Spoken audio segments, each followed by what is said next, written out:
welcome to the second solo episode of Stage and Screen with me, Misha Bryan. I won't keep you too long because basically I've got a migraine and we've got some cauliflower cooking on the hob, so we've got to get back to that really. Naturally, Darren's over here behind the camera. Say hello, boobs. Hiya. So I apologise for my squinty Clint Eastwood eyes. Everything's really bright. Migraine sufferers, you will know what I'm feeling right now. So, once again, thank you all so much for tuning into the episodes of Stage and Screen. Apparently, people often make an average of 11 episodes before they quit the whole podcast game. So we're like happening. We're nearly at what now? What episode is this going to be? Clearly haven't done my research. Probably should have known what episode this was before we started talking about it. Anyway, we're definitely going to get to 11. So hurrah for us in the future. Yay! Yes, thank you for watching, and I'm still enjoying and loving all of the comments and interaction that you're all having with each other. It's just lovely. Sending a huge shout out to all the lovely people who have said that they're enjoying my presenting style. Blush, blush. Yes, thank you. I'm so glad that you're enjoying that. I think some of you know that I am a BBC trained journalist. I did like this intensive course for a few weeks with BBC West Midlands Radio, and I was taught by people like Daz Hale and Steve Herman, and randomly Steve Herman and I had worked together on a children's radio station called Kick FM like 50 billion years ago, and then when I come to do my BBC stuff, there's Steve again, so it was like totally meant to be. So I did all of that, learning how to present, write reports, ask the right questions, be polite but probe, do outside broadcasts, you know, how to work the desk in the studio and all of those things. So that was amazing. I also had one-to-one TV presenter coaching with Catherine Wolfe, who has basically, I think she's taught everybody who's ever been on the telly as a presenter ever. She's ridiculous. So I had some classes with her, like about speaking to time, working with a gallery, reading cue cards, ad-libbing, what to do if things go wrong, you know, all of that stuff. So that's where that's all coming from. And I also used to host when I lived in London. The original songwriters, which used to be at a place called West 14 in West Kensington, hence the name. And obviously it was a singer-songwriter night, and so they used to alternate these things where they'd have acoustic nights, and I think it was on a Thursday they used to have full band nights. So I would host that and stuff and come up with my clipboard. It's all very official. Like I was some kind of official at the Olympics or something. I'd come up with my clipboard and know who's coming up next and what albums they've got out and what singles and what gigs they're doing next. And I'd always have a lollipop because I'd get a little bit nervous, and so my mouth would get a little bit dry, and then I just like, if I have a lollipop, then that might make me feel a bit better.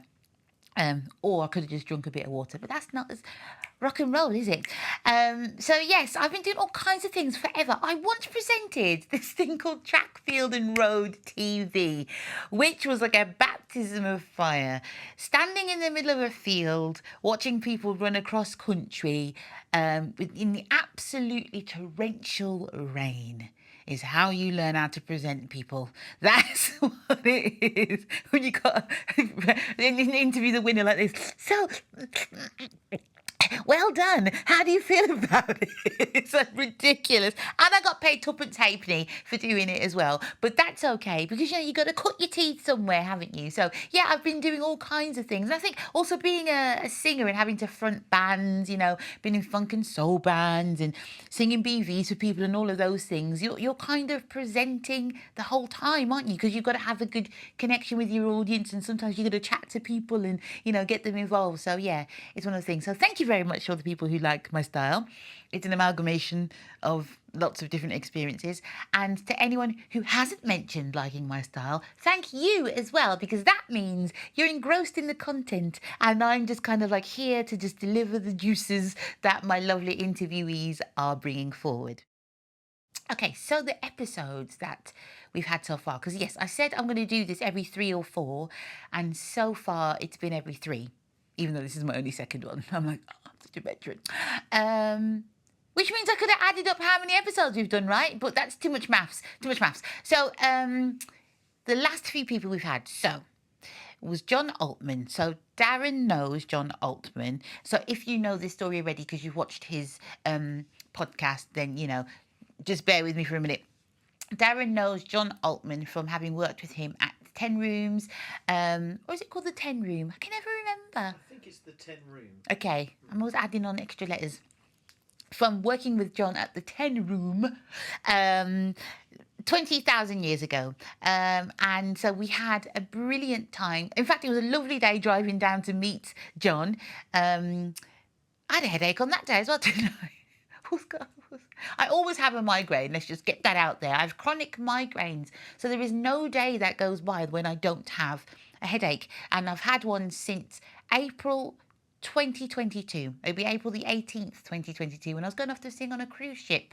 It's a long story about that. In fact, if you watch My First Cruise, which is a mini series that I did on YouTube, you'll see the reason why I now permanently have a headache. But yes, I had a headache when we went down to see John, but it was such a beautiful day, all those lovely rays and vitamin D coming into your body always make you feel a little bit better, doesn't it?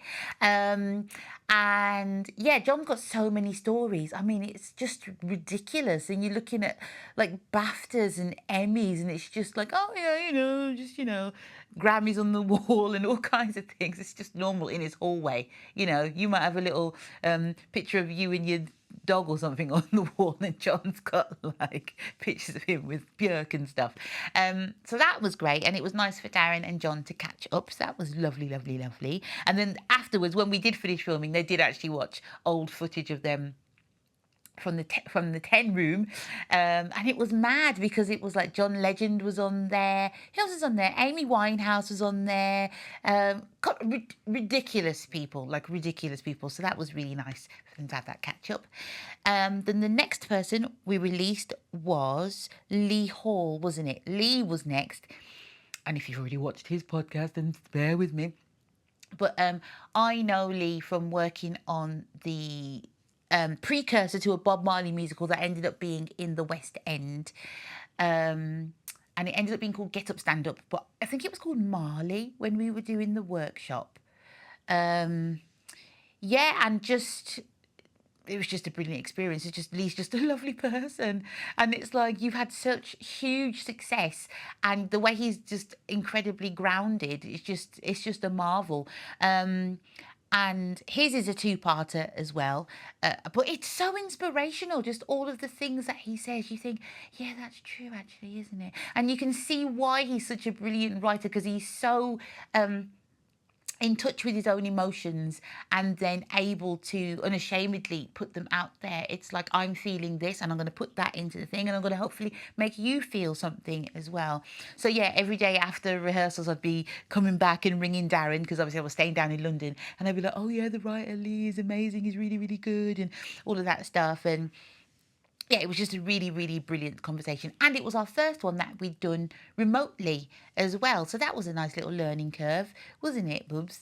Trying to figure out, should we use in-ears? Should we, just leave it with the computer speakers blaring out and stuff? So yeah, thank you, Lee, for being our first remote person, because we learnt a lot from you, not just from what you said, but just kind of technical ways as well. And then the next release was Mike Nolan's part 2, which many of you have been going, Misha, when's it coming out? When's it coming out? When's it coming out? When's it coming out? I'm like, it's out now. Please don't chase me down the street and ask me where his part 2 is. So yes, the first one of his, I think, was about 45 minutes or something like that. And the next bit is like 35 minutes, something like that. And it gets a bit juicy, gets a bit tasty, doesn't it, Bubs? He's telling the truth in that one. So, yeah, if you fancy a little bit of a woo moment, then watch Mike Nolan's second part. But yeah, as you know, we had a great time with him, and I'm glad that you're all enjoying it. And some of you, his interview has conjured up so many memories that you've had, from first seeing them live in the 80s, it was your first gig you went to ever. Or you have a lovely memory with your dad or something like that. It's so nice. It's so nice to be able to bring that to you all. And so coming up, we've got Lee's part two, and we've been breaking them up a little bit. Some of the interviews, because when they get a little bit longer, or sometimes it's quite nice actually. I'm not sure if any of you are familiar with Eckhart Tolle, but when he does recordings, and when he in his books, he has a little kind of serif or something in the middle of some of his passages where he just gives you time to think, like this. Or sometimes there'll be a little kind of chime sound when you're listening to an audio thing. You think, yes, and there's just a bit of time to think. With the two-parters that we've done, it's quite nice when somebody's so profound, and they make you reflect on yourself. It's quite nice to have that kind of gap to think about it, and think about what this person's told us, what they've said, and how that makes you feel, and how that might change the way you approach life and different situations. So originally it was like we're going to cut it into because it's just too long, and then sometimes it was like, oh, we're going to cut it into because maybe people don't have time to watch all of it, or sometimes people don't have the attention span to watch all of it. And now it's kind of dawning on me that actually sometimes people need that little bit of extra time to rewatch, or to just think about what has been said. So that's quite nice. So yeah, Lee's part two is going to come out. And then we interviewed the lovely Emma McParland. He used to be my teacher when I was at Vocal Tech. So that's a two-part. I think it's going to be a two-parter, isn't it? Oops, yes, that's going to be a two-parter as well. So look forward to those. And then I've got a couple more people lined up, but people are so shy. I don't get it. All these people we know in the entertainment industry, and it's just really shy people. I'm like, do you want to be on my podcast? I'm like, oh, I don't know. I'll think about it. I don't know what's going on. It's that mad thing. It's funny, isn't it? Because people think everybody in the entertainment industry is just outgoing and extroverts and want to talk about themselves all the time. But actually, it's not the case. Some people are literally in it to do the work, for the art, for the craft, and if they could just be in the shadows at the same time, then they'd probably quite enjoy that. But yes, don't be shy, people. We don't bite, do we, Bubs? No. Not very hard, anyway. Although the gap in my teeth, if I do bite you, that's pretty lively. Not that I would know. I know I have been. Anyway, this is random. Anyway, so thank you again for watching. As usual, don't forget to like, subscribe, comment, leave us a 5-star review. We've had some beautiful reviews on Apple Podcasts. I'm so happy about that. And our host keeps messaging saying, you can monetize, you can monetize it, you can monetize it. We're like, we just need to get on with the work at the moment, actually. But yes, we're so pleased. And if you do enjoy the podcast, and if you are enjoying the podcasts, then get in touch. We want to hear from you, and tell the world what you know about our wonderful podcast, Stage and Screen. And yeah, please make it 5 stars. That'd be nice. Make Darren happy. He spends a lot of time sitting at the computer editing while I'm eating hip peas. We're not endorsed by hip peas, by the way. I'm just addicted. Somebody hippies. That's my new word.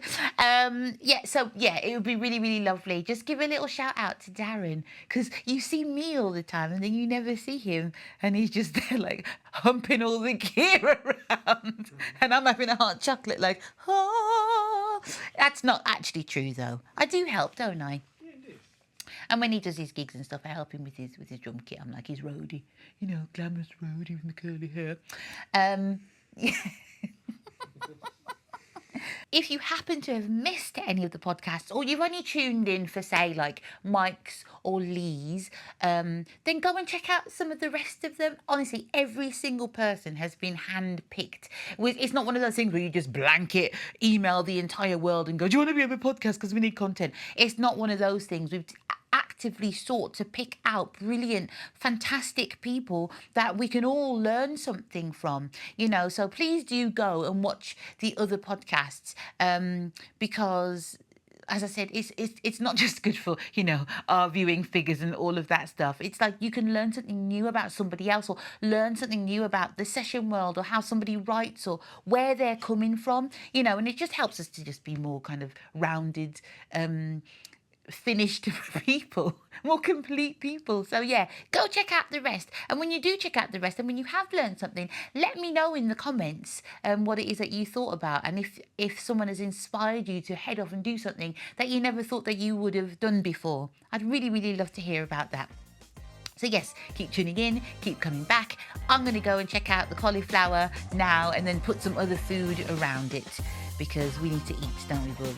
And Darren has to keep his strength up because he's got the runs and everything. All right then, everyone, thank you so much for tuning in. We'll see you on the next episode of Stage and Screen.